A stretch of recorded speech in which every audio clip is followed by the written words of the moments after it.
Des avancées remarquables sont réalisées par le Togo en ce qui concerne le développement humain. Ces progrès fort salués doivent leur survenance à de grandes initiatives d'amélioration des conditions de vie de la population. Des investissements accrus et successifs sont faits durant toutes ces années dans les secteurs de la santé, de l'éducation, des infrastructures, de l'emploi décent pour tous, de l'électricité, du développement rural, de la culture, etc. Ils font leurs effets. Aujourd'hui, l'accès aux services essentiels est amélioré plus qu'hier. Des programmes sociaux sont en place tels que les filets de sécurité et les services de base, contribuant à réduire la pauvreté de façon significative et à renforcer la résilience des communautés. En parallèle, plusieurs réalisations couvrent l'égalité des sexes et l'autonomisation des femmes, de sorte à promouvoir le développement inclusif. Un meilleur indice de développement humain. Pour le Togo qui a fait le choix d'un développement centré sur l'humain, c'est la 5e fois de suite qu'il est classé comme étant le premier pays à faire mieux dans l'espace UMOA, dans le rapport sur le développement humain édition 2023-2024. Plus exactement, d'un NID de 0,539 en 2021-2022, le Togo est monté à un indice 0,547 au cours de l'année 2023-2024, selon le rapport produit par le Programme des Nations Unies pour le développement, PNUD.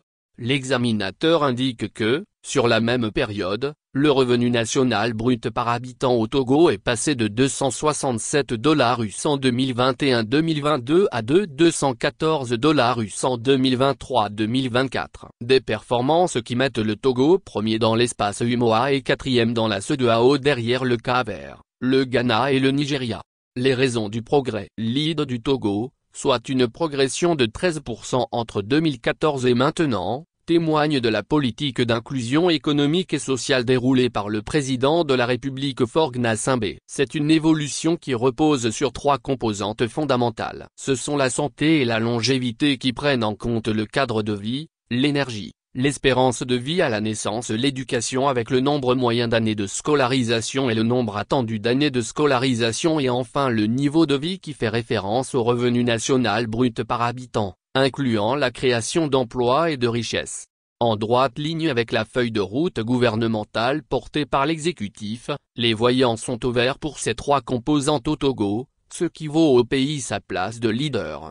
Pêle-mêle, le programme de protection sociale CHU l'assure qui comptait 4 553 624 prises en charge à la date du 5 mai 2024, le programme VEZU qui avait déjà enrôlé 290 000 femmes enceintes en décembre 2022, l'assurance maladie universelle dernièrement lancée, la plateforme industrielle d'Adéticopé, PIA, avec son potentiel de création de 35 000 emplois, la construction des milliers de km de pistes rurales et la réhabilitation des routes, les réalisations dans le secteur de l'énergie qui ont fait boucler l'année 2023 avec un taux d'électricité de 68%, le taux de desserte en eau potable qui a culminé à 69% en 2023, les projets FSB et EGF de la NADEP qui sauvent des centaines de milliers de personnes, etc. Fond mouche.